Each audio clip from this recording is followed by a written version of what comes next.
Carrasco. Allez, vas-y, pourquoi pas. Vas-y, pourquoi pas. J'ai un scoop pour vous. Penalty sur Ronny Lopez à la 61e. Vous demandez pourquoi on n'est pas revenu sur la VAR, mais la VAR ne fonctionnait pas. Falcao, le Colombien qui a pris dessus, il a réussi son dribble. Falcao, ouais, oui, il est mort. Ce soir, je vais dire tout haut ce que tout le monde pense tout bas. Radio Diagonale, la web radio 100% rouge et blanche. Bonjour, bonsoir à toutes et à tous.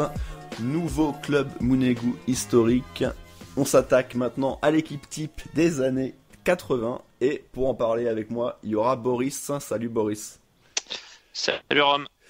Et il y aura que nous deux, parce qu'on a été les deux seuls motivés à se documenter un petit peu pour aller chercher à droite à gauche des informations sur cette décennie, Boris. On est les deux seuls assez vieux aussi, il faut dire. Moi, je suis né en 65 et toi en 1947. Donc... j'ai bien suivi. D'ailleurs, j'aurais aucun problème à faire l'équipe type des années 60. Hein. Ouais, moi un peu plus du coup, oui. Mais je vais me documenter. Ouais, non, j'ai des autographes de Théo, de Kossou, d'Hidalgo, donc je les connais bien tous. Je les ai vus souvent au stade et à la télé, ouais. sur Bein à l'époque. C'était commenté par qui? Et je sais plus par contre, parce que j'ai un début d'Alzheimer par contre, donc je sais plus par qui c'était commenté. Ah bon. Thierry Roland, hein, déjà, je crois qu'il était déjà là. Ouais. Hein. Ah merde, j'ai ma couche qui fuit, attends 2 secondes. C'est ça, en tout cas voilà, on va vous proposer notre équipe des années 80. On a malheureusement pas réussi à avoir un invité pour avoir un peu plus d'infos précises et de vrais souvenirs de matchs. Malgré tout, on s'est documenté, nous, à droite à gauche, évidemment sur les différents sites internet, les différentes images également qu'on peut voir à droite à gauche, même si on en parlait aussi un peu avant l'émission, Boris, malgré tout, les gens qui réellement ont suivi la période des années 80, à moins d'être au stade, en fait le football était quand même beaucoup moins télévisé que maintenant, quoi. Ouais, c'est sûr qu'il y avait sûrement pas cette même approche aujourd'hui où globalement on peut voir tous les matchs. Alors on en rate tous quelques-uns dans la saison et encore parce qu'avec les rediffs c'est jouable. Oui, les replays. Bon, après t'avais aussi au-delà de ça, c'était sûrement quand même plus facile de suivre, ne serait-ce qu'avec des comptes rendus de match, avec des articles dans Nice Matin par exemple, ou ce genre de choses, où tu peux rentrer quand même plus facilement comprendre un petit peu ce que peut être un joueur, son apport dans l'équipe, plutôt qu'aujourd'hui où vraiment il nous reste quelques notices biographiques un petit peu éparpillées. Mais bon voilà, c'était quand même un exercice assez intéressant pour nous de se plonger dans l'histoire du club, de voir aussi les infos sont un peu lacunaires, un peu parcellaires parfois, mais voilà, on arrive à reconstituer des choses intéressantes quand même. Bien sûr, on arrive quand même à avoir quelques infos, puis d'ailleurs vous verrez au final les différents noms qu'on va citer, à part peut-être 2-3, globalement c'est des noms qui vont parler à tout le monde. C'est des grands noms du foot à Monaco et même du foot français pour certains ou d'autres pays pour d'autres. Avant de s'intéresser à l'équipe à proprement parler, Boris, on va faire déjà une petite présentation de la décennie collective et des résultats collectifs de Monaco. La décennie 80, qui sur le plan en tout cas national, Boris, est une très très bonne décennie. Ouais, c'est pas mal du tout, avec 2 titres de champion de France.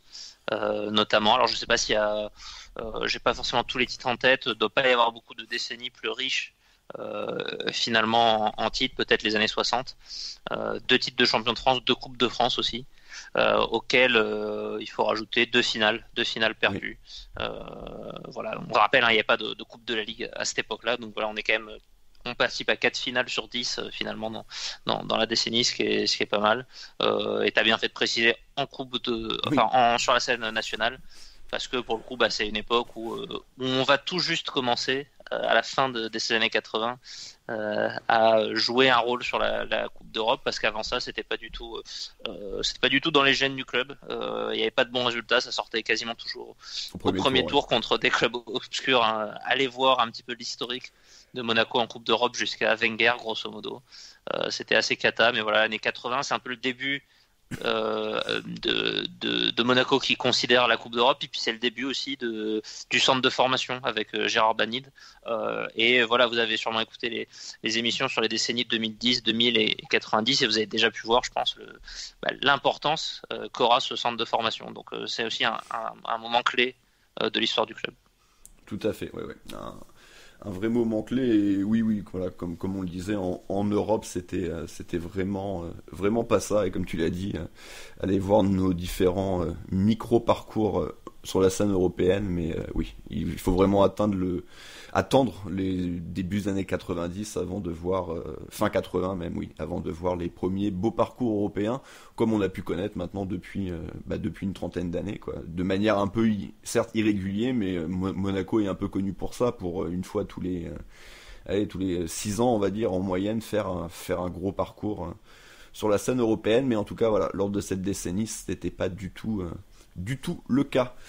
Et puis c'était aussi une décennie intéressante, on peut le mentionner, pour le foot français finalement, avec des gros résultats pour l'équipe de France. Oui. On en parlera parce que certains joueurs de chez nous sont concernés. Et puis des belles équipes de Bordeaux, de Nantes, et puis les débuts de l'OM de Tapie aussi notamment. Ah oui, les fameuses voilà. Années. Ouais, qui feront plaisir à certains. Voilà, on va tout de suite commencer l'équipe. Rappel rapide du principe, 4-4-2 avec 2 milieux de terrain à vocation plus défensive, relayeur, et 2 milieux de terrain à vocation plus offensive, ailier, et donc un duo d'attaquants. Alors pareil, ça permet aussi, tiens, tout de suite de parler de ça, Boris, la décennie 80, au final, ne correspond pas trop au 4-4-2 qu'a pu connaître par la suite l'AS Monaco. Le club avait plutôt tendance à l'époque à jouer en 4-3-3. Ouais, c'est vrai que c'est assez frappant en se replongeant un peu sur les compos types des différentes années. On est quasiment tout le temps sur un 4-3-3, on pourrait même dire un 4-2-3-1, parce qu'il y a vraiment quasiment toujours un meneur de jeu, 2 vrais ailiers, un seul attaquant de pointe. Donc voilà, c'est peut-être la décennie la plus marquée par un système de jeu qu'on a pu voir jusqu'à maintenant. La 90, c'était quand même pas mal sur le 4-4-2, mais c'était parfois des 4-4-2 à plat, parfois du 4-4-2 plus losange. Oui. Voilà, après, on en a discuté, on peut toujours s'arranger. On va mettre 11 joueurs, on les organiserait peut-être un peu différemment du 4-4-2 à plat qu'on va afficher à la fin. Mais globalement, ça tourne à peu près. Tu l'as dit, c'est 2 milieux plus défensifs, 2 plus offensifs, et puis 2 joueurs, 2 attaquants, quoi. Peut-être des attaquants de pointe ou des ailiers, mais voilà. C'est des attaquants, on va dire. Exactement. Et voilà, donc on peut tout de suite commencer, et on va commencer par un poste qui va poser aucun problème, je pense. C'est le poste de gardien de but, parce que, pareil, vous avez été habitués dans nos premières émissions, on mentionne à chaque fois 2-3 joueurs. Là, pour le coup, pour le poste de gardien de but, Boris, je crois qu'on peut tout de suite aller au titulaire, quoi. Oui, je pense que autant il y a eu débat avec ce garçon sur la décennie 90, on parle bien sûr de Jean-Luc Ettori, parce que dans les années 90, il s'était partagé grosso modo la décennie avec un autre monstre qui était Fabien Barthez. Années 80, il n'y a pas de débat, il est quasiment tout seul. Il doit jouer, je sais pas, je vais pas dire de bêtises, mais il doit jouer 90, si c'est pas 95% des matchs à son poste de cette décennie. C'est le joueur le plus capé de la décennie pour Monaco. C'est le joueur le plus capé de l'histoire du club, de toute façon. Mais rien que sur la décennie, c'est déjà 427 matchs, toutes compétitions confondues. C'est 348 matchs en Ligue 1 sur, a priori, du coup, 380, je pense, parce qu'il doit y avoir 20 équipes à l'époque, donc voilà, il a laissé que des miettes. Donc, et puis du coup, il est de tous les titres dont on a déjà parlé.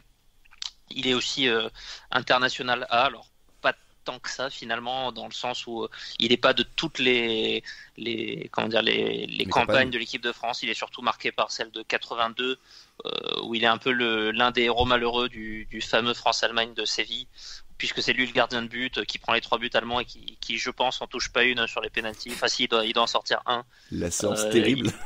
Voilà, il y a Stelike qui rate, je sais plus, ça doit être lui qui la sort, mais voilà, et c'est à peu près tout en équipe de France. Il n'est pas champion d'Europe par exemple 84, mais voilà, c'est quand même un international, c'est quand même un gardien de référence du championnat à l'époque. Et puis voilà, telle longévité, de toute façon, il n'y a pas de débat. On n'a même pas envie de faire de mention. Non, voilà, c'est ce qu'on disait, il n'y a pas de mention à faire, mais voilà. Et Ettori, voilà, il faut rappeler, c'est au club de 75 à 94, c'est 755 matchs, donc au final, il y a donc ça fait 19 saisons, 19 saisons, donc c'est absolument monstrueux, et on peut lui rajouter, même si c'est pas dans cette décennie-là, il était également du titre de 78, donc peu de temps, donc au final, Ettori, c'est le seul gardien chez nous qui a 3 titres, vu que Barthez, lui, en a 2. Ce qui est bien aussi, évidemment, mais Ettori, lui, en a 3. Bon, Subasic aussi en a 2, si on compte la Ligue 2, non ? Ah ouais, c'est vrai que si on peut... Oui, c'est vrai. Si on compte la Ligue 2, peut-être le gardien aussi, qui... Je sais pas si on avait gardé le même, qui fait la remontée, on est champion de Ligue 2 et on est champion derrière. C'est une bonne question. C'est dans quelle année 60... Eh ben non, mais c'était peut-être bien Ettori, d'ailleurs, en fait, du coup. Écoute, j'ai un doute. Finalement non, mais si, c'est ça, parce qu'on est en D2 en 76-77, donc c'était certainement Ettori qui était déjà gardien de but, donc vu qu'il commence au club en 75.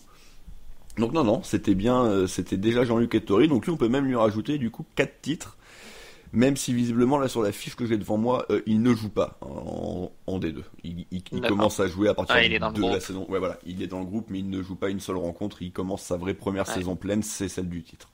Donc il faudrait retrouver qui était le gardien lors... C'est pas mal de démarrer par un titre. Lors de cette saison-là, ouais, c'est plutôt pas mal, ouais, c'est pas faux.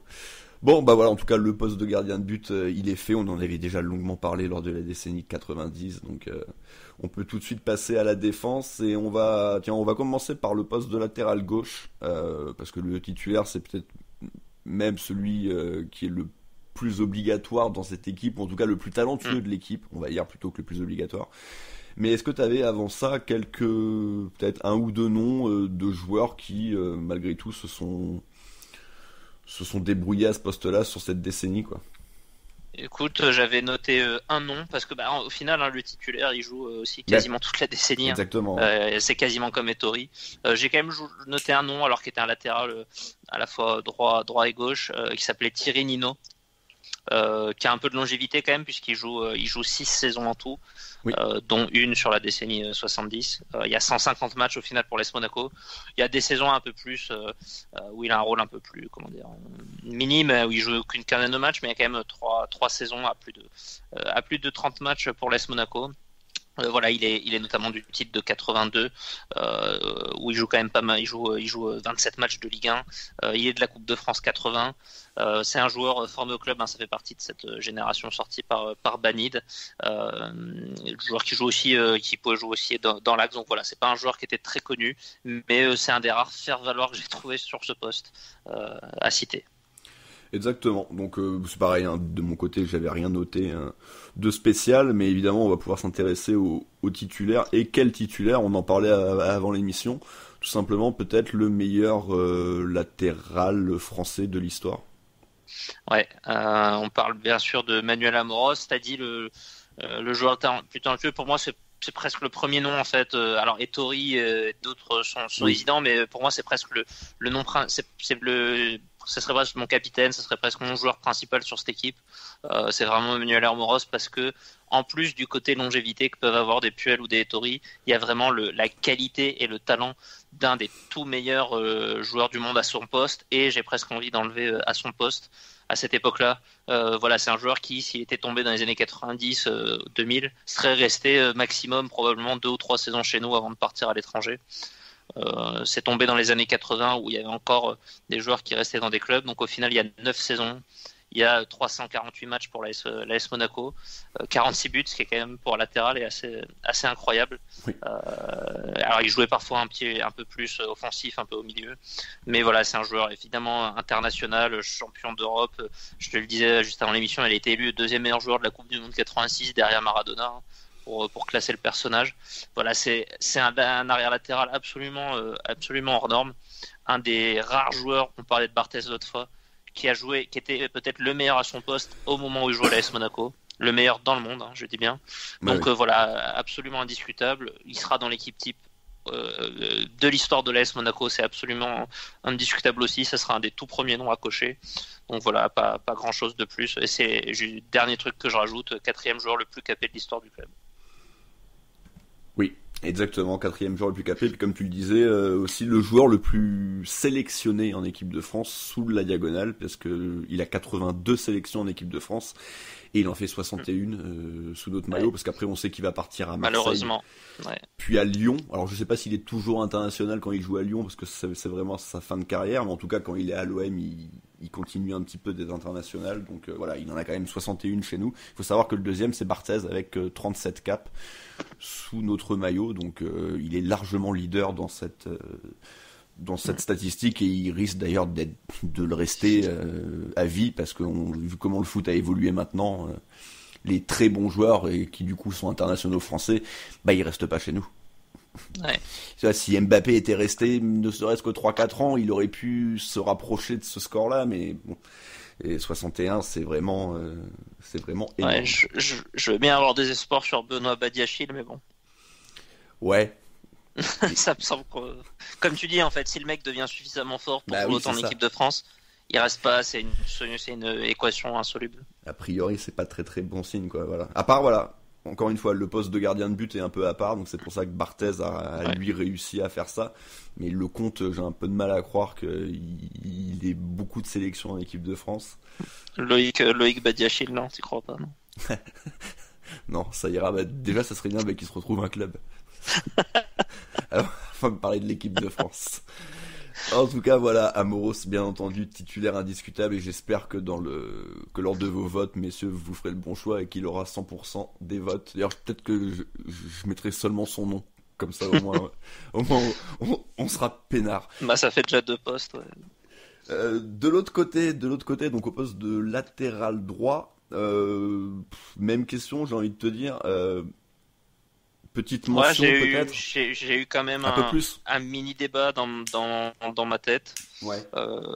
Il y a quand même pour moi une mention très très sérieuse pour un joueur qui s'appelle Abdallah Liégeon. Alors un nom un petit peu original, qui est un international algérien, qui a notamment joué la Coupe du Monde 86, qui a quand même un petit peu de longévité, puisqu'il joue 6 saisons à l'AS Monaco. Alors c'est pareil, c'est pas toujours des saisons pleines. On peut compter 4 saisons qui approchent ou dépassent la trentaine de matchs. Oui. Voilà, de 81 à 87. Donc voilà, champion, il gagne la Coupe de France, il est finaliste. Aussi, pareil, une espèce de couteau suisse aussi qui pouvait jouer à droite ou dans l'axe.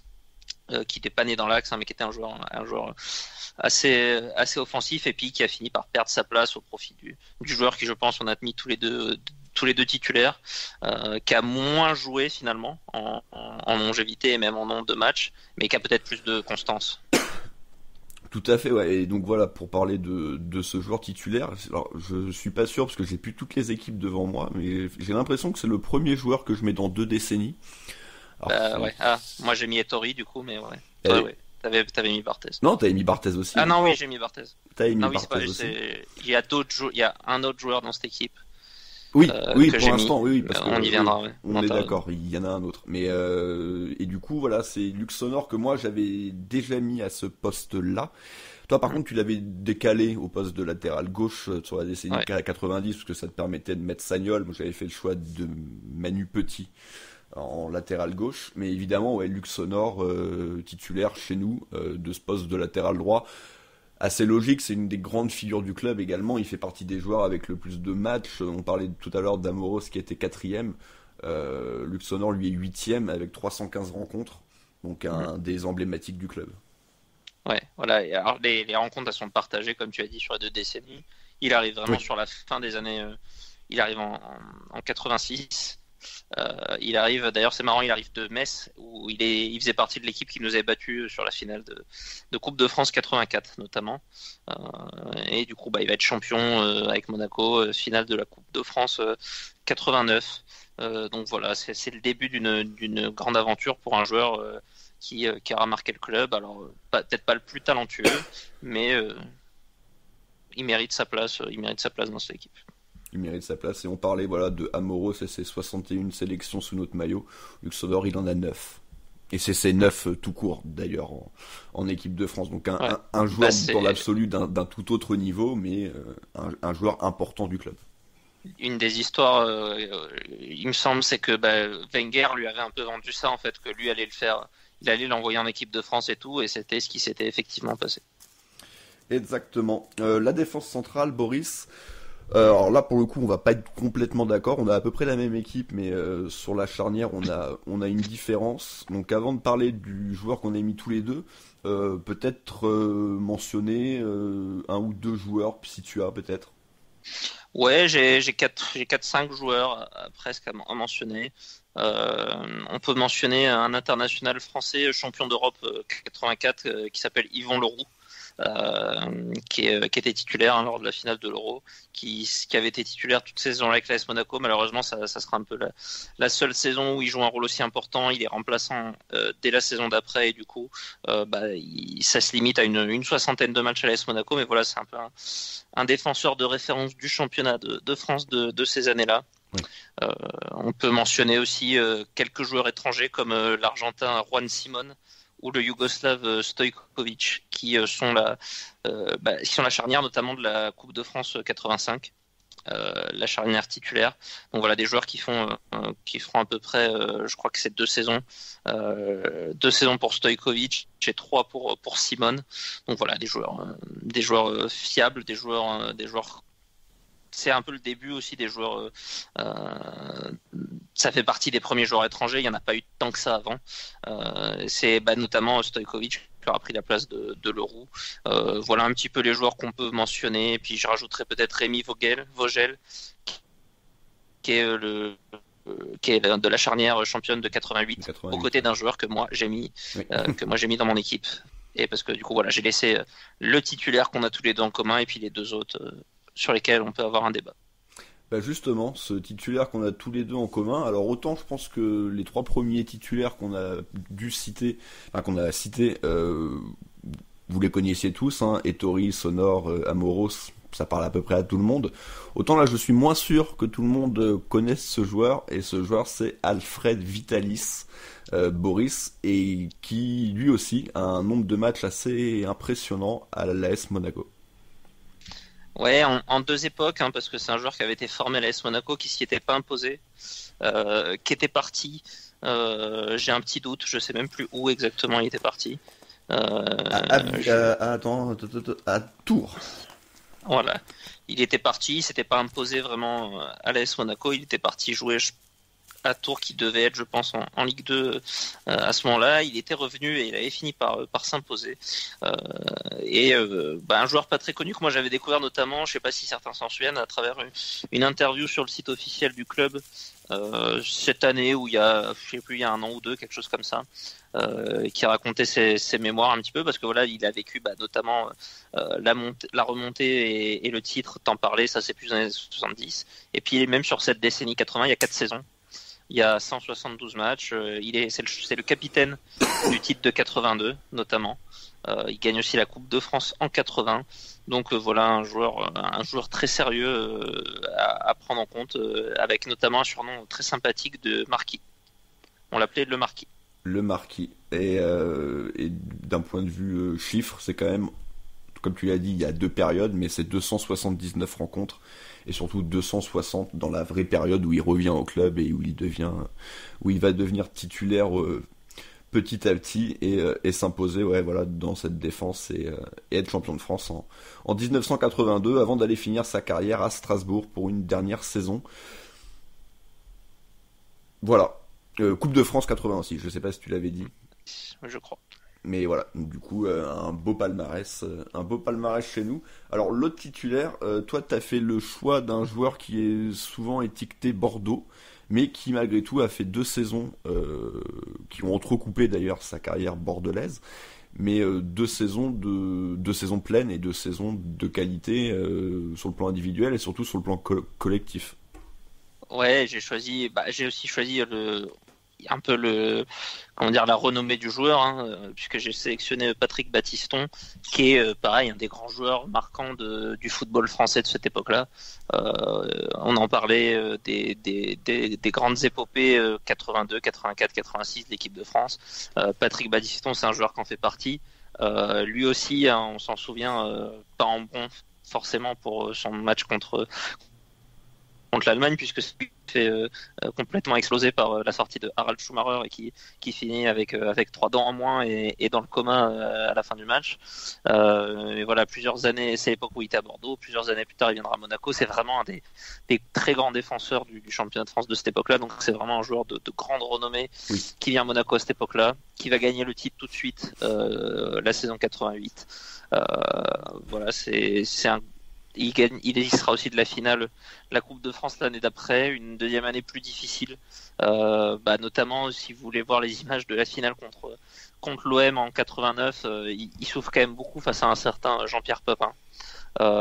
Donc voilà, c'est un joueur que moi j'avais souvent vu dans les équipes types de l'histoire du club. En me repenchant sur le dossier, je reverrai peut-être ça un peu à la baisse, mais sur la décennie 80, ça me semble quand même indiqué de le mettre. Sur 2 saisons, il y a quand même 86 matchs. C'est 2 saisons ultra pleines, surtout la première qui est très bonne. Donc voilà, pour compléter un Vitalis qui est plus un joueur de club, ça me semblait pas mal. Je comprends ton choix. Moi, de mon côté, j'ai fait un peu plus le choix du cœur entre guillemets, pour un joueur qui est surtout maintenant connu pour ses prestations radiophoniques, et qui a été connu entre-temps évidemment pour ses prestations sur le banc. Donc il est plus étiqueté et ses prestations au tribunal. Ses prestations au tribunal. Il est plus étiqueté Bordeaux, Marseille ou Montpellier en tant que coach. D'ailleurs, assez étonnamment, il n'a jamais entraîné chez nous. Je pense qu'il l'aimerait bien. Il le dit assez régulièrement. Je pense que le train est passé, mais je pense que ça a dû être très très proche à plusieurs reprises. Il me semble notamment quand Simonet est venu. Et j'aurais bien aimé d'ailleurs, parce qu'il me fait marrer. Donc j'aurais bien aimé avoir un coach comme ça sur le banc. Ça aurait été un autre genre que Jardim, tu avoueras. Alors, dans la philosophie de jeu, je suis pas sûr. Non, mais par contre, dans la façon de s'exprimer, c'est sûr. Dans les après-matchs, dans les conférences de presse, voilà. Moi, autant, j'aurais peut-être aimé dans fin des années 90, début des années 2000, quand il avait une vraie hype. Maintenant, oui. À l'époque de Bordeaux-M, c'est un des meilleurs coachs français, c'est un des meilleurs coachs de Ligue 1, c'est sûr. Bon, maintenant, c'est un coach de sauvetage, quoi. C'est un pompier. Et ça marche pas toujours. Et donc justement, parce qu'on n'a pas encore cité son nom, mais vous aurez certainement reconnu. Ah oui, vous l'aurez reconnu. Roland Courbis. Et Courbis, il est au club de 77 à 82, donc il est évidemment du titre de 78, qui ne compte pas dans cette émission à proprement parler, mais qui pour l'ensemble de son œuvre à Monaco est quand même important. C'est 155 rencontres. En 82, il est champion de France, mais c'est vrai qu'il a un peu perdu sa place dans l'équipe. Donc il était blessé souvent. Il commençait à être blessé un peu plus. C'est pour ça qu'il va finir sa carrière derrière à Toulon. Et également la Coupe de France 80 où il était un titulaire indiscutable, mais il se blessera et donc ne pourra pas disputer la finale. Ce qui est un petit peu dommage également pour lui. Malgré tout, voilà, c'est un joueur assez important et c'est un joueur qui est vraiment étiqueté Monaco. Autant l'entraîneur ne l'est pas du tout. Autant le joueur, c'est le club où il a joué le plus. C'est un personnage important. Et puis moi, c'est un personnage que j'aime bien, donc je préférais mettre lui, même si évidemment, intrinsèquement, Battiston est un bien meilleur défenseur. Ça, il n'y a même pas photo sur ça. Mais Battiston, pour moi, il est vraiment étiqueté Bordeaux. Donc c'est pour ça aussi que j'ai fait ce choix de Roland en défense centrale. Et Damien, d'ailleurs, également, a fait le même choix que moi. Moi, je trouvais ça un peu short sur la décennie. La décennie pure et dure, oui. Où il y a deux saisons à peu près pleines, une très moyenne qui est la dernière. Et au final, il y a moins de matchs que Battiston alors qu'il joue une saison de plus. Après, c'est vrai que c'est un joueur qui mérite d'être mentionné dans l'histoire du club si on rajoute également les années 70, c'est sûr. C'est pour ça, j'ai un petit peu triché. Et puis comme on vous proposera certainement pas l'équipe des années 70... Et pourquoi pas ? Mais bon, là, ça nous demandera encore plus de travail, parce que là, les joueurs, ils vont vraiment commencer à être de moins en moins connus. Surtout les années 70, qui sont peut-être la pire décennie de l'AS Monaco. À part, évidemment, ce titre en 78, mais sinon, jusque-là, c'était une très mauvaise décennie. Donc un petit peu... Enfin, on verra peut-être. Peut-être qu'on vous proposera ça. En tout cas, on peut passer maintenant au milieu de terrain, Boris, à ce double poste défensif relayeur. Là, pour le coup, on a eu beaucoup plus de choix. Comme on l'a dit, en plus, hein, l'équipe a joué énormément en 4-3-3, donc ce qui donnait une grosse densité de joueurs dans ce milieu à 3, souvent avec des relayeurs ou des joueurs défensifs. Donc déjà, et puis des relayeurs 10 aussi. Ouais. T'as pas mal de joueurs qui étaient des espèces de relayeurs 10, c'était pas forcément évident à classer pour nous. Oui, un peu à l'instar de ce que pourrait faire entre guillemets un Golovin actuellement, quoi, qui de temps en temps redescend un peu plus bas dans le milieu de terrain et qui dans l'absolu est un numéro 10. Même si on joue pas en 4-3-3, hein, évidemment, mais dans le sens milieu à 3, quoi. Justement, voilà, quels sont les joueurs que tu avais envie de citer mais qui ne font pas partie de ta compo, sachant qu'on a les deux mêmes. Tu es sûr de ne pas me tromper, de ne pas spoiler. J'ai envie de... Alors on est vraiment sur de la mention, hein, parce que j'ai pas du tout hésité sur ce joueur, mais j'avais envie de faire un petit point dessus. Un joueur danois qui s'appelait Soren Lerby, qui était peut-être une des toutes premières stars internationales recrutées par l'AS Monaco, parce que voilà, on parle d'un joueur qui venait du Bayern Munich à l'époque, qui était un assez gros joueur, assez référencé sur la scène internationale, qui a signé en 86, pas une très grosse saison pour le club, il a de ce que j'ai pu en lire, il fait une plutôt bonne saison, mais pas non plus exceptionnelle, il restera qu'une saison avant de partir au PSV, gagner la Ligue des Champions. Donc voilà, on n'est pas sur ça mérite pas du tout la place, mais c'est aussi ça marque un peu le début d'une époque où Monaco va petit à petit pouvoir attirer. On en citera un tout à l'heure, on en citera même deux, des stars. Alors on est sur de la star moyenne encore, hein, mais c'est déjà un petit début. Après, peut-être un peu plus sérieux, je peux te proposer un joueur qu'on avait aussi mentionné fortement dans les années 90, qui est Marcel Dib. Que Damien avait mis titulaire. Ouais. Même. Et que j'ai longtemps pensé que j'arriverais à mettre titulaire sur cette décennie 80. Parce qu'il y a quand même 4 saisons pleines, il y a 155 matchs, 15 buts. J'en avais parlé l'autre fois aussi, hein, mais la finale de Coupe de France 89, vous pouvez la revoir, elle est disponible sur Internet. Il est exceptionnel dedans, Marcel Dib, il met 2 buts, je crois. C'est le seul monégasque qui tient son rang. Il devient international A. Voilà, c'était un super joueur à cette époque-là. Malheureusement, j'ai trouvé 2 joueurs à mettre devant. Donc voilà, j'ai pas réussi à le mettre ni dans la décennie 80 ni 90, mais un gros joueur de l'histoire du club et pas si connu que ça, un des joueurs les plus sous-cotés, je pense, de l'histoire du club finalement. C'est pas faux. C'est vrai que c'est un joueur qu'on a tendance un petit peu à oublier, mais un joueur qui a fortement compté chez nous. On va passer au titulaire. On va faire le premier rapidement parce qu'on en avait déjà bien parlé lors de la décennie 90, Boris, et on en parlait tout à l'heure avec Sonor. C'est donc le deuxième joueur qui est sur 2 décennies, et c'est évidemment Claude Puel. Ouais, Claude Puel, 10 saisons, du coup. Alors, il joue pas du tout en 79-80, donc on peut compter 9 saisons vraiment pleines pour lui où il joue. 320 matchs, c'est moins qu'Amoros par exemple.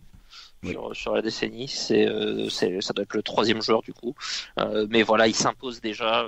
Alors il mettra un peu du temps à trouver son poste de milieu. Il a été un peu baladé un peu partout, c'était un peu le couteau suisse, il a joué en défense. Je me demande si Damien l'a pas mis arrière droit d'ailleurs dans sa composition. Oui, mais il faut absolument qu'il soit dans l'équipe, hein, de toute façon. Oui. Peu importe le poste, a priori c'est plus justifié en milieu de terrain, et puis surtout qu'on a beaucoup de milieux, tu l'as dit, qui sont plus des relayeurs voire des 10. Donc voilà, il fallait quand même un joueur un peu plus défensif, et du coup c'est lui pour moi, ça fait pas de doute. Ouais, je te rejoins complètement sur ça. Pour le coup, celui qu'on a mis à côté de lui, Boris, a aussi plutôt un profil de milieu défensif, puisqu'il s'agit de Dominique Bijota. Ouais, pour moi, on est plus quand même sur du relayeur. Un peu plus haut, ouais. Du relayeur 8 voire 10. Alors je pense que c'est plus un 8 qui pouvait jouer en 10. Il me semble que Christophe, notamment à l'époque d'ASM Foot, aimait souvent le comparer à Moutinho, enfin plutôt dans l'autre sens. Oui. Donc voilà un joueur un joueur assez important finalement du foot français de cette époque-là aussi, une grande figure du championnat. Alors il est international, pas forcément toujours dans les bons coups, mais il est de l'équipe championne olympique en 84, hein, donc un peu l'équipe bis de l'équipe de France. Mais bon, c'est classe aussi d'être champion olympique finalement. Il joue au total 270 matchs à l'AS Monaco. Petite partie sur la décennie 90, mais essentiellement dans les années 80. Voilà, un milieu plutôt relayeur, un milieu régulateur, on va dire, avec voilà, il y a des saisons plus ou moins fournies, mais on va dire une grosse période qui va surtout de 81 à 87. Et du coup, le titre de 82, la Coupe de France 85, la Coupe de France 80, il joue un petit rôle aussi. Donc voilà, un joueur assez marquant de l'histoire du club finalement.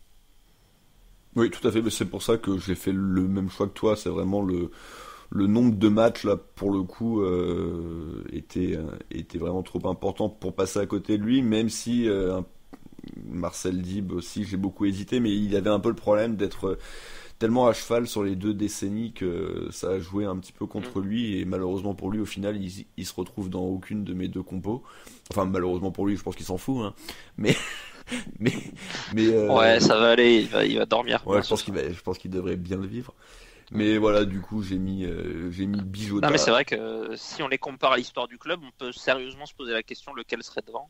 Alors, je pense qu'aucun des deux arriverait à être dans l'équipe type de tous les temps. Oui. Ils seront peut-être dans les mentions, mais si on devait les classer, ça peut se débattre très fortement, je pense. Et en tout cas, aussi à noter que on venait de parler de Courbis, de Puel, et ben Bijota aussi, ça a été longtemps un entraîneur. Bon, maintenant il est entraîneur à Marseille Consola, visiblement, donc bon. Je me rappelle de lui à Ajaccio. Ouais, Ajaccio, Clermont, Sochaux. C'était pas le même niveau quand même. FC Metz. Oui, non, voilà, un entraîneur d'en dessous, de la réserve à Lens. Bon, mais malgré tout, ça montre que beaucoup de joueurs de cette époque-là sont devenus entraîneurs. Il y en aura quelques autres. Et il y en aura quelques autres à venir. On va passer maintenant à la ligne un peu plus offensive, donc les milieux numéro 10, ailier. Question habituelle, Boris, des mentions. Des mentions. On peut faire des mentions pour des légendes du club qui finissent leur carrière sur le début des années 80, comme Nogues ou surtout Jean Petit, donc voilà, qui joue pas assez forcément pour mériter d'être dans l'équipe type, encore que Jean Petit en 80 il y a 37 matchs et 10 buts, c'est pas mal, mais c'est vraiment pour de la mention. En mention plus sérieuse, j'aurais peut-être on va dire 3 joueurs.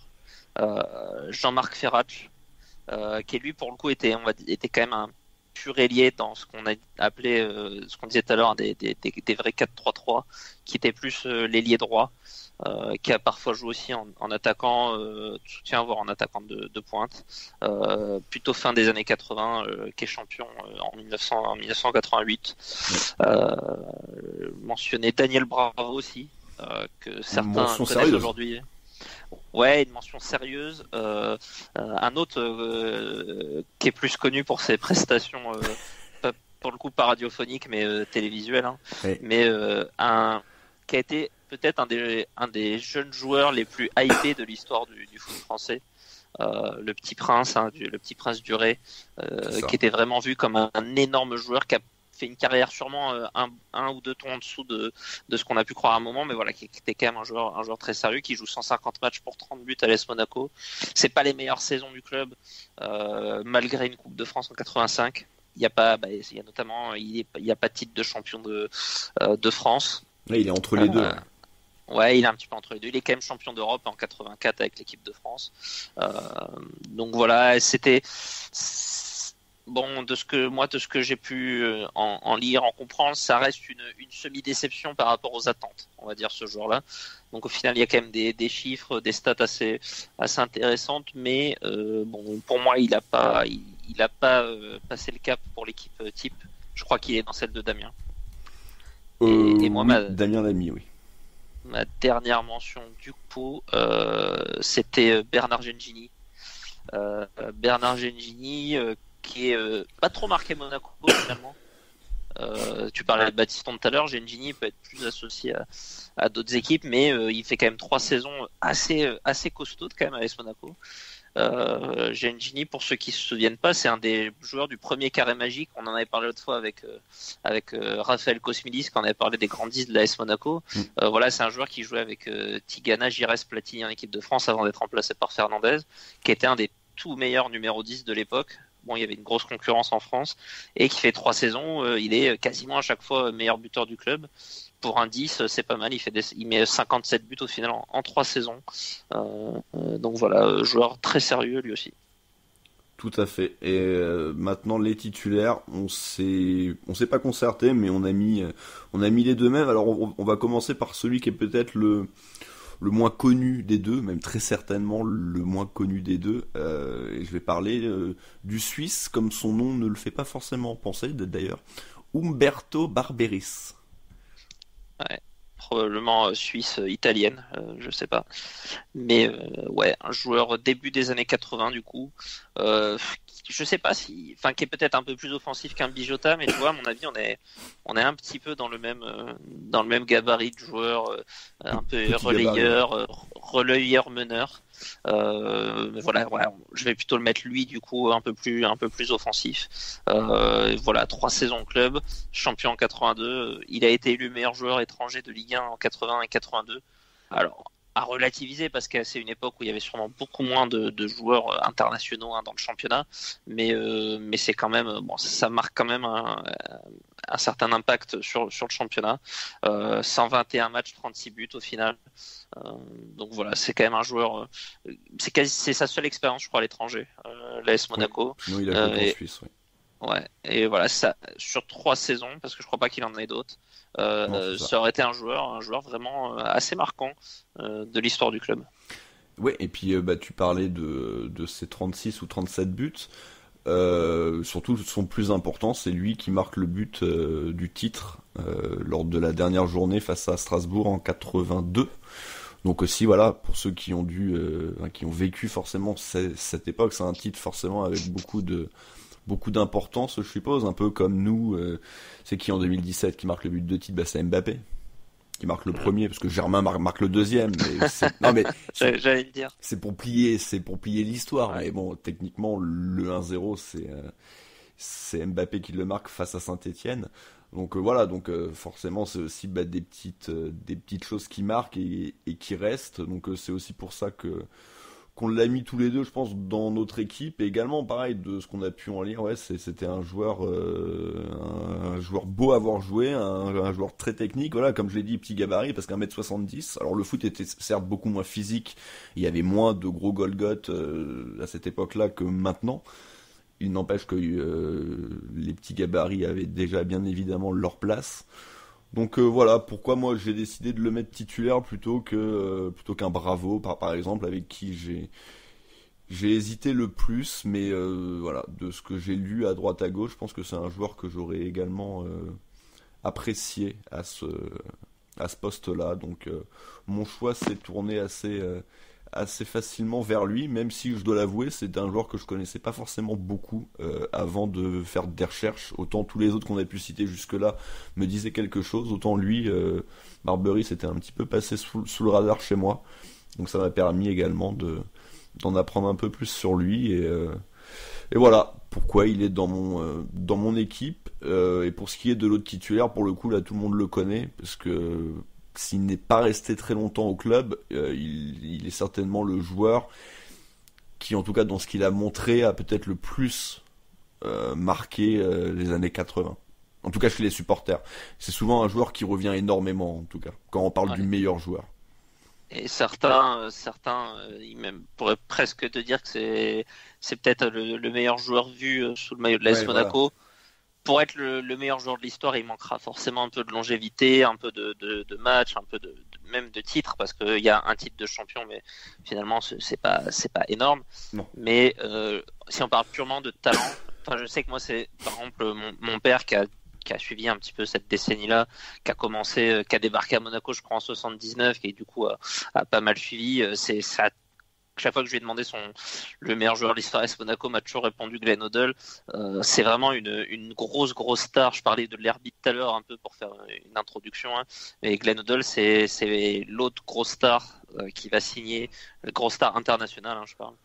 Qui signe à Monaco dans cette décennie-là, qui arrive de Tottenham, où il a quand même été élu meilleur joueur de l'histoire du club. Alors c'est pas Manchester United, c'est pas Liverpool, mais ça reste quand même un bon club anglais. Oui. C'est un joueur qui correspond pas du tout en fait au profil de type de l'anglais auquel on s'attend, parce que c'est vraiment le numéro 10 technique, créatif, comme peut-être on n'en a pas vu. Enfin, il y en avait un autre à l'époque, hein, il s'appelait Chris Waddle et il a signé à l'OM juste après. Mais grosso modo, de ce que j'ai, c'est aussi pour ça que finalement il est parti d'Angleterre à un moment donné, parce que malgré ses bonnes stats à Tottenham, il a jamais été quand même non plus prophète en son pays, notamment en équipe nationale. Il y avait aussi le côté suspension des clubs anglais en Coupe d'Europe, qui a fait qu'à un moment donné, apparemment, il a voulu partir et il s'est vraiment épanoui à l'AS Monaco en 2 saisons. Il y en a une 3e qui est vraiment gâchée par les blessures. Mais voilà, il marque vraiment de son saut le titre de 88 avec 8 buts en championnat, et puis il en met carrément 20, toutes compétitions confondues, la saison d'après, la saison 89, où il y a notamment une finale de Coupe de France, un nouveau podium. Il est élu joueur de l'année, joueur étranger de l'année aussi en 88. Donc voilà, c'est un des tout meilleurs techniciens de l'histoire du club, probablement des plus beaux joueurs à avoir joué. La longévité manque un petit peu, mais ça fait quand même pas de doute pour moi qu'il doit être dans l'équipe type de cette décennie.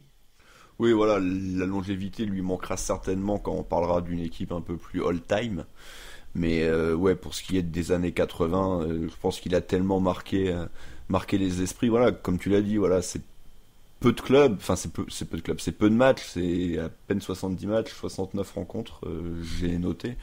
Donc c'est évidemment relativement peu, mais il a énormément marqué. Je sais pas avec quel joueur plus récent on pourrait le comparer, qui en j'allais dire encore une fois Mbappé, mais c'est pas du tout le même âge, mais qui en très peu de matchs a également énormément marqué le club. Rames Rodriguez. Ouais, j'allais dire Rames. C'est au-dessus de Rames parce que c'est quand même au-dessus parce qu'il y a plus qu'une saison, quoi. Ouais. Mais c'est un peu ce côté-là, quoi. Tu laisses un souvenir quand même assez impérissable sur une période assez courte, finalement. Après voilà, ça reste au-dessus.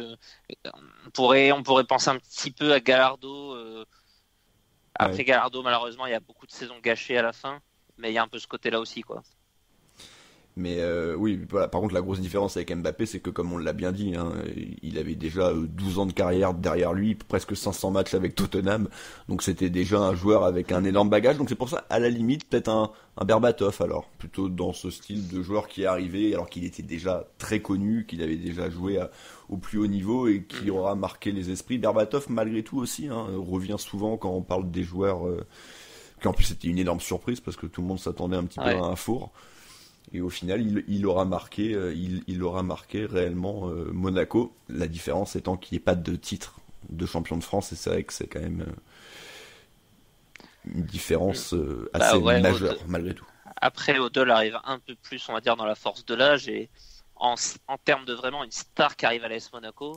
Alors forcément, il y a eu Falcao plus tard, mais il n'y a pas beaucoup d'autres joueurs plus grosses stars internationales que lui qui ont dû arriver à Monaco. On peut penser peut-être à Klinsmann, Schifo, dont on a déjà parlé dans les années 90, mais ça se situe à peu près là. Hein. Après, il y a eu beaucoup de stars en fin de carrière. Oui, voilà, je parle pas des stars c'est de la fin de carrière. Ouais. Ouais, je parle vraiment des mecs un peu quand même dans la force de l'âge, dans leurs bonnes années. Oui, Klinsmann, Barthez, et encore Barthez, pas vraiment quand il arrive.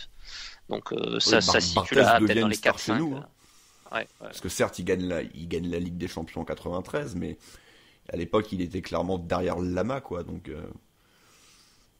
ça se situe à peu près à ce niveau-là. Donc voilà, donc c'est pour ça qu'on a fait Morientes, mais c'était un prêt. Qu'on a fait, oui, évidemment. Oui, non, sinon Morientes, évidemment, en joueur qui n'est pas resté longtemps et qui a marqué grandement les esprits. C'est pas faux. Dans un autre genre, pour le coup, parce que Hoddle, visiblement, c'était vraiment dans sa qualité technique, dans sa manière de jouer. Morientes, on se rappelle de lui essentiellement pour ses buts, quoi. Ouais, et puis une certaine mentalité qu'il a apportée au club aussi. Oui, et puis parce que comme un des leaders en tout cas de de cette épopée de 2004, hein, à la fois fantastique et dramatique. La ligne d'attaque maintenant, Boris. Alors comme on en a parlé en intro d'émission, on a globalement joué avec un réel attaquant de pointe lors de cette décennie, et après on avait 2 ailiers qui pouvaient être assimilés à des attaquants, d'ailleurs qui ont pu et joué à ce poste d'attaquant dans d'autres clubs ou en équipe nationale. Il n'empêche qu'avec notre système, on est resté sur notre 4-4-2, donc 2 attaquants ailiers. Les petites mentions, il y en a un certain nombre. Je vais te lancer sur une mention qu'on avait déjà mentionnée dans les années 90, qui est Georges Weah. Ouais, Georges Weah qui débarque en 88 à l'AS Monaco. Donc il y a une saison sur la décennie. Oui. Mais c'est peut-être pas loin d'être sa meilleure. Je les ai plus toutes en tête, mais en tout cas elle est quand même pas mal du tout, parce qu'il met je crois 17 buts en à peu près 38 matchs, dont 14 en 23 matchs de championnat, finale de Coupe de France 89. Il est élu Ballon d'Or africain cette année-là, donc c'est vraiment un diamant qui débarque sur le Rocher, vraiment une pépite recrutée par Arsène Wenger.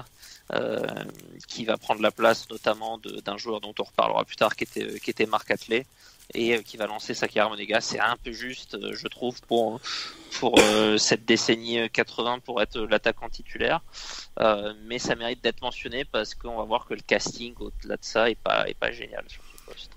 Exactement, moi de mon côté j'ai une autre mention. Alors c'est un joueur dont on parlera très certainement quand on fera l'équipe all-time de l'AS Monaco. C'est évidemment Delio Onis qui va terminer sa carrière en 1980 à l'AS Monaco, parce qu'après il va retourner à Tours, enfin il va aller à Tours plutôt. Mais lors de cette saison 79-80, c'est quand même 21 buts en 30 matchs de championnat. T'en rajoutes 5 en 7 matchs de coupe et 4 en 4 matchs de C3. Donc pour un total de 30 buts en 41 rencontres.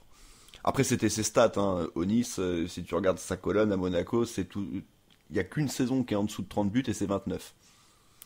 Donc c'était une saison... Ah non, je dis une bêtise, il y en a une qui est à 26. Mais bon, sinon c'est du 35, du 37.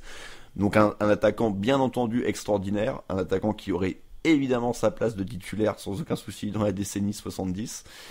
Certainement également dans une équipe un petit peu plus importante. Mais voilà, dans les années 80, c'est la meilleure individuellement de tous les attaquants.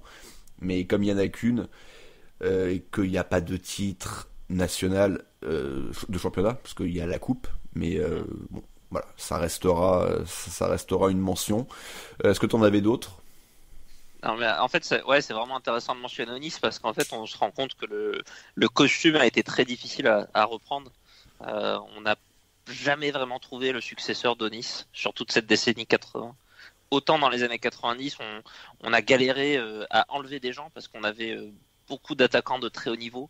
On a complètement dû négliger des Klinsmann, des Georges Weah, pour ne citer que, même des Thierry Henry qu'on a à peine mentionné, tellement on avait de joueurs de haut niveau. Là, dans cette décennie 80, c'est plus dur. Il y a beaucoup de joueurs qui font une bonne saison. On a déjà cité Weah, on peut citer Edström, attaquant suédois, qui est l'attaquant du titre de 82, ouais. Notamment, mais qui peine à enchaîner la saison d'après. On peut citer un attaquant allemand, Uwe Krause, qui est arrivé de Laval, qui met 12 buts en championnat dans une saison unique. Victor Trocero, attaquant argentin, en la saison 81, qui met quand même, je crois, toutes compétitions confondues, 22 buts, il me semble. Donc voilà, c'est des chiffres qui sont pas nuls. C'est des mais il manque toujours, il manque toujours cette petite longévité. Philippe Anziani qui met 14 buts en 85, qui pareil n'en met que 3 l'année d'après, n'arrive pas à enchaîner. Donc voilà, et même moi, puisque je vais finir avec le 9 que finalement j'ai mis, parce que j'ai mis un 9 et un ailier, c'est Marc Atlet qui est presque un peu dans ce cas-là. Il fait une grosse saison l'année du titre où il met 14 buts en Ligue 1. Ouais. Il enchaîne un petit peu difficilement, il fait encore 2 saisons où il va mettre 8 buts sur les 2 saisons en cumulé. C'est un peu juste aussi. Je l'ai mis pour le titre de 88, je l'ai mis pour son entente avec Odell finalement, parce que c'était l'autre joueur anglais qui était venu avec Odell, qui était un peu une star aussi, qui avait du Milan AC, quand même, qui avait été poussé à la porte par un certain Marco Van Basten, que certains connaîtront peut-être. Voilà, lui aussi quand même une star hein, qui a joué la Coupe du Monde 86, Euro 88 avec l'Angleterre, un très fort joueur de tête notamment que j'ai mis du coup dans mon équipe, mais c'est un peu du bout des lèvres. C'était voilà, j'ai presque hésité pour te dire à mettre Onis qui fait la meilleure saison de tous finalement. Ouais, non, mais c'est clair que sur ce poste pur de numéro 9, c'était pas le plus simple. Moi, de mon côté, j'ai fait le choix de mettre Fofana, alors qui a joué sur un peu les 2 décennies, parce qu'il est au club de 85 à 93, donc c'est même du 50-50. 4 saisons sur 80 et 4 saisons sur 90. C'est ses meilleurs, par contre. Voilà, c'est ses meilleurs, c'est quand même 195 rencontres sous notre maillot, donc c'est quand même énorme. Après, c'est seulement 35 buts parce qu'il était ailier gauche. Donc moi, j'ai fait justement le choix de pas vraiment avoir de vrai numéro 9 dans mon équipe. J'ai hésité avec Atlé, bien entendu, mais je suis plutôt parti sur Fofana. Lui, à titre personnel, a été également élu, a été 2e au Ballon d'Or africain en 87 et 3e en 88. Champion de France avec Monaco en 88, donc en même temps que Marc Atlé. Après, bon, il y a la Coupe 91, mais qui ne comptera pas. Et il est également connu pour avoir marqué un triplé, on va dire, lors du début de l'AS Monaco réellement sur la scène européenne. Lors de la saison 88-89, il avait marqué un triplé au match retour face à Bruges. Et ce qui nous avait permis de nous qualifier pour les 8e de finale de Ligue des Champions. Donc voilà, c'est pour ça que moi... Le premier grand match peut-être de l'histoire de l'AS Monaco en Coupe d'Europe. C'est peut-être le premier gros match. Donc après, de ce que j'ai pu lire sur lui, c'est que c'était pas un attaquant, mais un joueur qui était capable de choses géniales, mais également de gros ratés. On en parlait un petit peu avant l'émission, et on se demandait à qui on pourrait le comparer de joueurs un peu plus récents, que ce soit à Monaco ou dans d'autres clubs. Et je sais pas en fait si t'avais une idée peut-être de ce que j'ai cru en comprendre. C'était un peu ce joueur-là qui pouvait être apprécié, mais aussi décrié après certaines rencontres par son manque de finition. Moi, dans le côté un peu ailier fantasque, j'ai l'impression un peu de lire le profil d'un espèce de poulet sans tête. Hein. Ça m'a fait penser à un Carrasco ou un Ocampos par exemple. Peut-être plus Carrasco par rapport à ce qui est devenu Ocampos aujourd'hui. Je pensais au Ocampos des premiers temps qui n'était pas encore ce joueur un peu plus complet, un peu plus costaud qu'il est devenu aujourd'hui. Exactement. Et pour conclure, il a également, bon, c'est pas énorme, mais il a 11 sélections avec la Côte d'Ivoire, et après il partira finir sa carrière à Bordeaux. Bon, je vais même pas mentionner sa saison en Arabie Saoudite, hein, c'était certainement pour le projet sportif. Le projet sportif. Voilà. Et pour l'accompagner, Boris, également un ailier. Là, pour le coup, on a fait le même choix tous les deux, et on a évidemment mis Bruno Bellan. Ouais. Qui était, pour la petite histoire, un petit peu celui qui a perdu sa place, finalement, au profit de Fofana, sur ce poste d'ailier gauche, et ce qui aura conduit à son exil. C'est vrai que n'ayant pas de gros neufs pas beaucoup de gros neufs, on s'est un peu rabattu sur des ailiers, de bons ailiers. Et Bruno Bellone, pour le coup, quand même un joueur qui a marqué l'AS Monaco en 7 saisons, 228 matchs et 60 buts. Ouais. Ce qui était notamment très connu, c'était ce couloir gauche qui formait avec Manuel Amoros. Ils sont de la même génération, ils sont tous les deux sortis à peu près au même moment de Gérard Bide, qui était leur forme avant. Et c'est un joueur qui a aussi été en équipe de France, buteur en finale de l'Euro 84. Il met le deuxième but qui clôt le match. Il est c'était pas forcément un joueur marquant de l'équipe de France, mais il est quand même de cette épopée-là. Du coup, avec Monaco, champion en 82, Coupe de France 85.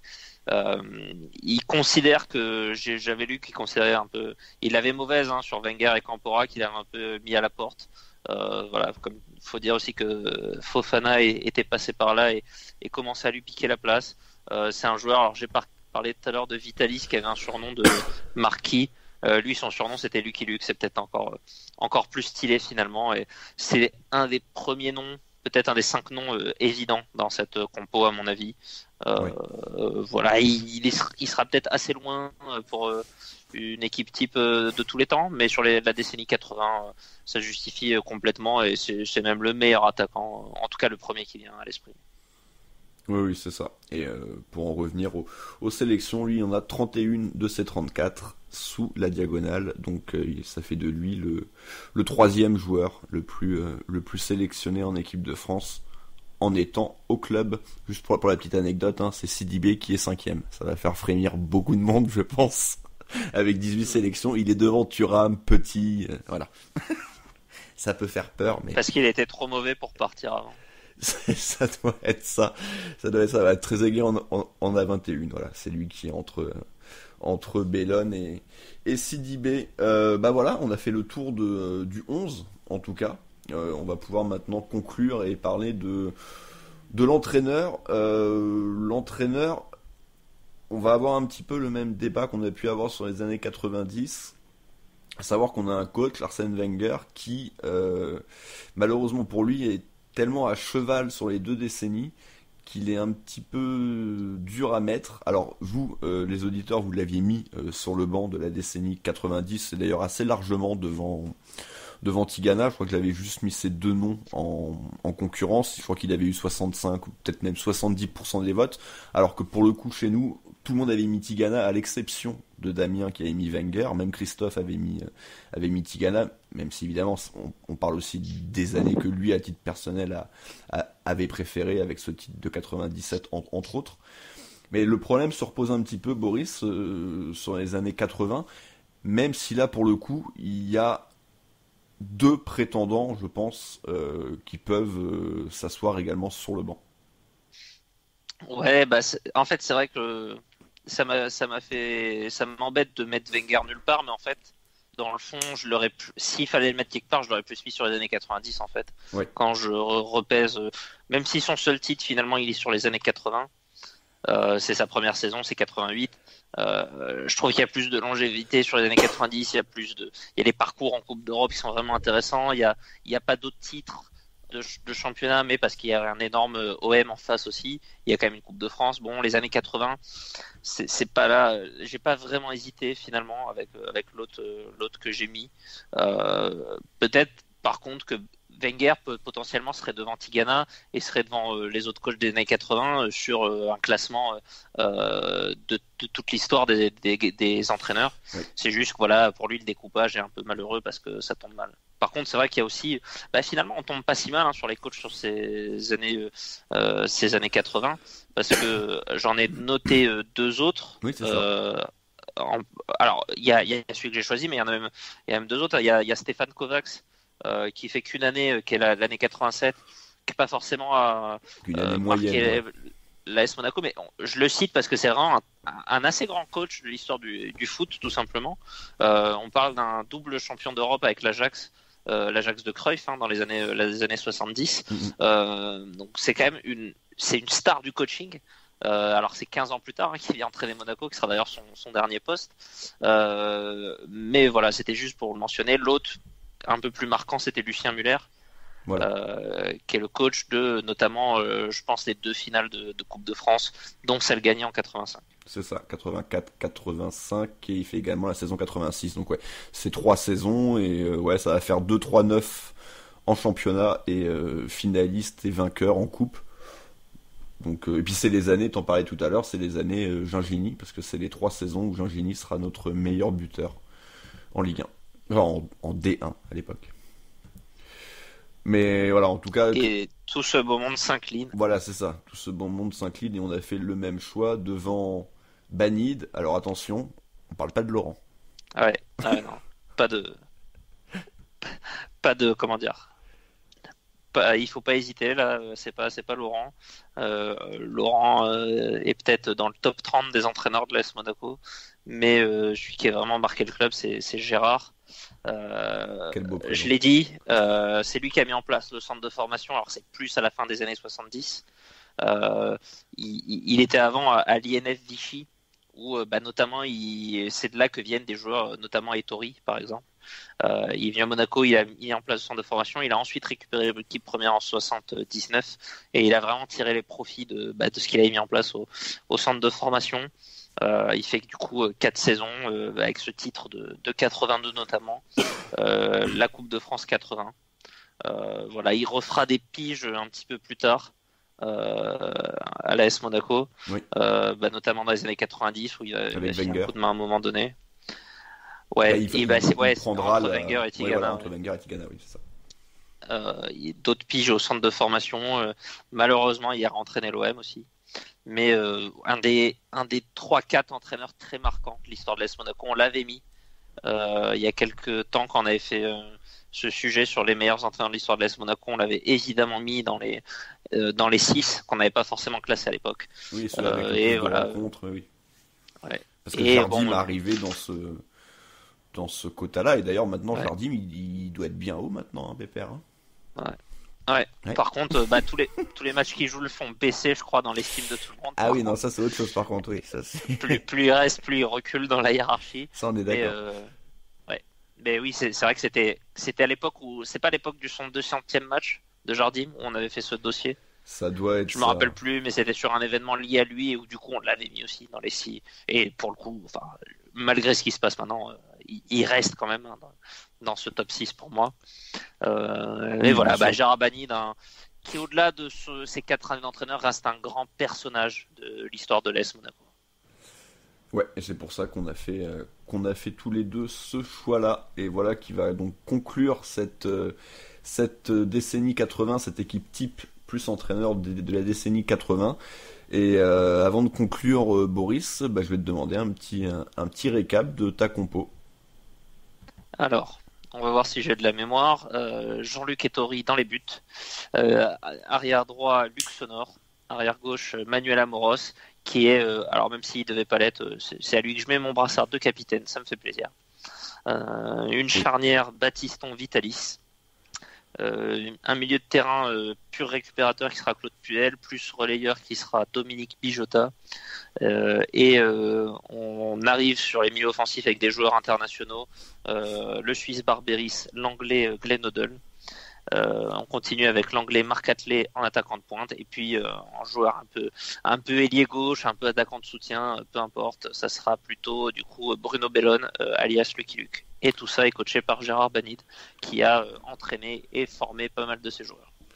Et de mon côté, l'équipe est assez proche parce qu'on retrouve évidemment Ettori au but, latéral gauche et capitaine, si on devait en mettre un, Manu Amoros, Sonor à droite, Courbis, Vitalis dans l'axe, Puel Bijota à la récup, Barberis et Odell sur les côtés, sur le visuel, mais en tout cas offensif, et une attaque Fofana, Bellone, et également sur le banc Gérard Banid. Voilà Boris, merci d'avoir fait ce travail de recherche qui t'a pris un petit peu de temps évidemment parce que c'est une décennie qui commence à être un petit peu lointaine maintenant pour nous. C'est passionnant aussi de se replonger dans l'histoire du club et de recontextualiser un petit peu parce que c'est des noms, beaucoup on les a déjà entendus, on les connaît de nom. Alors il y a des mecs qu'on a un peu redécouvert, c'est vrai que Barberis, j'avais le nom mais j'aurais pas su dire qui était ce joueur, mais c'est vachement intéressant du coup de voir qui sont les joueurs un peu marquants sur chaque saison, de se rendre compte que certains sont sous-cotés, d'autres sont sur-cotés, donc et finalement ça me donne envie de le faire aussi sur les autres décennies. Ah, tu vois, comme quoi au début j'ai dû vous bassiner pendant 2 ans pour qu'on fasse ces émissions et maintenant en fait tu vois t'y prends goût. En fait l'exercice à faire personnellement m'intéresse beaucoup. Après une fois qu'on est passé maintenant dans des décennies vraiment anciennes, je le fais avec beaucoup plus d'humilité sur les compos qu'on donne et les joueurs qu'on donne, mais ne serait-ce que pour le travail de recherche à faire derrière, c'est vraiment intéressant. Bien sûr, mais tu vois, quand je vois au final, parce qu'on a quand même demandé, même si on n'a pas réussi à avoir d'invités, on a eu quelques compos, quelques pistes de personnes qui ont connu cette décennie-là, et au final, on a fait plus ou moins les mêmes choix en fait. Les joueurs, même si t'as pas forcément vécu cette décennie-là, si tu te documentes un peu, si tu connais, si t'es un petit peu au fait de ce qu'est ton club et de ce qu'était ton club avant que tu t'y intéresses, voilà, tu mets Glenn Hoddle, tu mets, je sais pas, Amoros, En fait, ce qui nous manque, Ettori. c'est un rapport visuel, Bien c'est-à-dire sûr. de vraiment avoir vu jouer le joueur et de pouvoir décrire un peu ses caractéristiques, ses aptitudes, ce qui faisait que le gars était fort. On est capable de dire, en se basant sur les stats, sur quelques impressions, sur quelques lectures, voilà, a priori, les joueurs les plus marquants sont ceux-là. Ce qui nous manque, voilà, c'est de citer un but de tête, comme on a pu le faire sur d'autres décennies, d'avoir, voilà, de pouvoir évoquer comment jouer le joueur. Malheureusement, ça fait un peu défaut, et Monaco, c'est difficile d'aller chercher ces images-là. Oui. Mais bon, voilà, c'est déjà intéressant d'aller chercher avec la matière qu'on a, ce qu'on peut reconstituer, et on encourage tout le monde à faire de même. Bah oui, voilà, justement, je voulais en venir à ça.